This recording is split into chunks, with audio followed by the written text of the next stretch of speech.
Believers, kahit buwan ng Halloween, walang dapat katakutan. Kung marami kayong hindi alam, masasagot natin lahat yan. Kaya mag-collab tayo with OBS.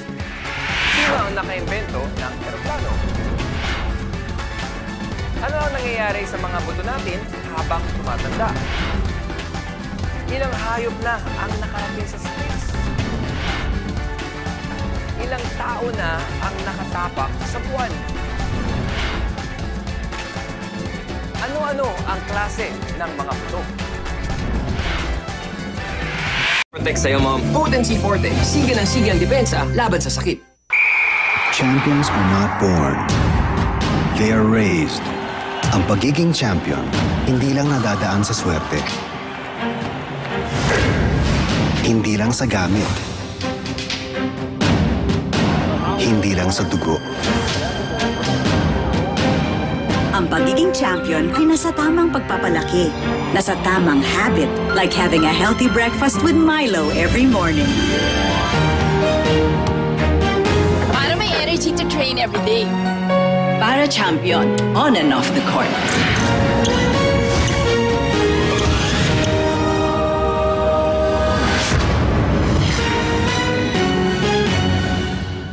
Sa Motor Trade, ang pagbili ng motor, maraming dalang magandang pagbabago. 234, motor ang kailangan. Dito ka dumiretso, ang daming pagpipilian at magaan pa ang presyo. Motorsiklo sigurado. Alaga ka dito, motorsiklo sigurado. Alaga ka dito sa Motor Trade. Motorsiklo sigurado. Alaga ka dito, 234 motor. Sakay na sa masayang trip. Motorsiklo sigurado. Alaga ka dito. Magkaibang problema, magkaibang solusyon. Iba ang ubong may plema. Solusyon, palabasin ang plema. Iba rin ang ubong, walang lumalabas na plema. Tuyo, walang tigil. Non-stop dry cough yan. Solusyon dyan, tuseran. May cough-stopping action na pinapahinto ang dahilan ng pag-ubo. Quick visa, long-lasting ginhawa. Katapat ng non-stop dry cough, tuseran.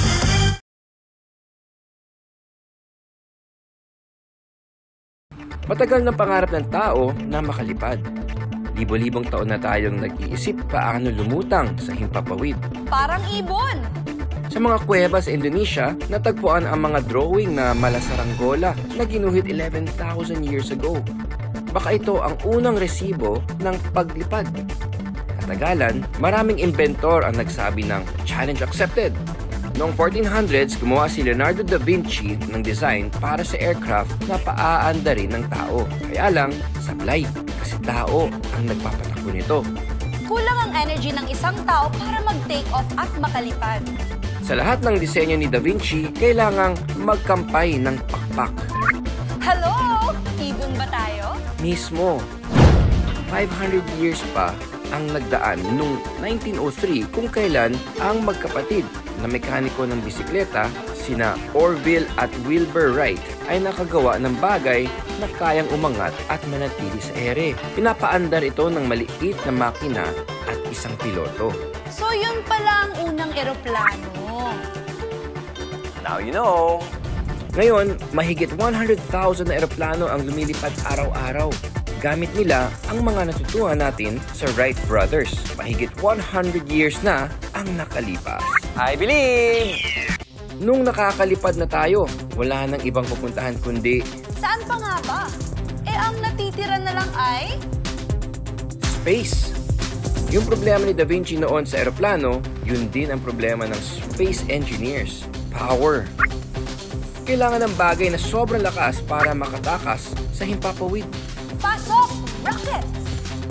Kung papaano nanganak ang mga saranggola ng eroplano, unang naisip ang disenyo para sa rocket sa sinaunang China. Natuklasan nilang pag pinuno ang tubo ng pulbura, pwedeng itong paliparin. Noong World War II, gumamit ng rockets ang mga bansang naglalaban. Pero pagkatapos ng gyera, may dalawang bansa na nanggigil makarating sa kalawakan, ang Amerika at Soviet Union. Ang tawag sa pag-uunahan nila ay the space race. Naisip kasi ng parehong bansa na ang jet fuel o gasolinang kailangan para mapadala ang tao sa space ay pwede rin magamit para makagawa ng mga giant missiles na kayang tumawid ng karagatan. Buti na lang hindi nagkaputukan. Dahil naimbento ang jet fuel, nagawa ng Soviet at Amerikanong aerospace engineers na magpalipad ng rockets sa kalawakan. O ngayon, narinig na ang term na space race. Hulaan niyo kung sino ang nanguna. US or Russia? Baka magulat kayo, pero hindi Amerika kundi Russia ang unang nakapag-launch ng satellite. Sakay ang tao, pati hayop papunta sa kalawakan. Kuya, paano naman nangyari yung sa satellite? Noong 1957, pinalipad ng Soviet sa space ang unang satellite na gawa ng tao. Maliit lang na bola ito. May 4 na antena at tinawag na Sputnik. Basic lang ang nagagawa ng Sputnik. Sukatin ang atmosphere, magsabi kung nasira ito ng asteroid at iulat ang mga yon sa engineers sa Earth gamit ang radio waves. Pero wag naman natin ismulin nung panahon niyon, big time na yon. First time yun na makapag-send tayo ng communication signals sa mamagitan ng radyo mula sa space. Parehong gusto ng Amerika at Russia na makapagpadala ng tao sa space. Pero delikado. Kaya sinubukan muna ng Soviet Union ang mga aso, habang chimpanzees naman ang ginamit ng mga Amerikano. Noong makabalik ng buhay at normal ang mga hayop, saka nakasiguro ang dalawang bansa na ready na sila.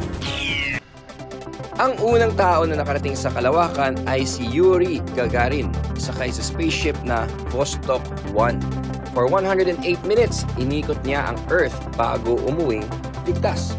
Si Gagarin pala yung unang cosmonaut or Russian para sa Sailor of the Universe. Nagulat na lang ang mundo sa achievement ng Russia na hindi nila in-announce agad. Pero 3 linggo lang matapos nun, nakarating naman sa space ang unang Amerikano sa tulong ng NASA. Yung spaceship ni Yuri Gagarin, naka-autopilot, pero yung sa US, astronaut Alan Shepard, siya mismo ang nagmaniobra. Kaya siya ang unang taong nakapagpalipad ng spaceship. Ang dami pang atras-abante sa karera ng dalawang bansa. Todo effort sila para makapagpapunta ng tao sa buwan. Ang mga unang taong nakatapak sa maabo at mahinang gravity na balat ng buwan noong 1969 ay mga Amerikano, sina Buzz Aldrin at Neil Armstrong, gawa ng Apollo 11 program. Si Armstrong yung nagsabi na, "One small step for man, one giant leap for mankind." Tama! Ngayon, 72 na bansa ang may space programs. Sobrang dami ng satellite sa kalangitan. At hatid nila ang TV, internet at kakayahang makapag-usap sa buong planeta. Hulaan nyo ilang bansa na ang nakapagpadala ng tao sa buwan. A. 1 B. 5 C. 10 Sa maniwala kayo o hindi, ang tamang sagot ay A. 1 lang ang bansang Amerika. Sa totoo lang, 12 tao pa lang ang nakapaglakad sa buwan. Ganun kakonti ang mga moonwalkers. I believe. Pinanganak ang maraming ganito sa katawan, pero kumukonte ito katagalan. Ano ito? A. Blood cells B. Fingernails C. Bones. Ang tamang sagot ay C. Bones. Ang mga sanggol, may higit pa sa 300 na buto sa katawan nilang flexible. Dahan-dahang nagdidikit ang mga buto hanggang mabawasan ng 100. Sa edad na 20 to 25 years old, 206 bones na lang ang natitira sa kalansay. At sila nababalot ng muscle, kaya naman nakakagalaw tayo. I believe.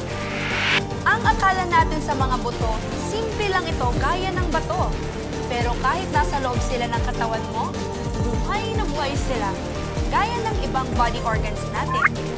Bawat sandali, milyon-milyong sariwang blood cells ang lumalabas mula sa bone marrow papunta sa dugo mo. Ang galing! Paano naman yung ibang buto? Ang binti mo ay pinaghalong thigh bone at shin bone. Konektado sila sa tuhod. Kaya ng joints, gaya ng tuhod na tumiklop at umikot para makagalaw ka. Sa joints nakikita ang mga buto, pero hindi sila nagdidikit.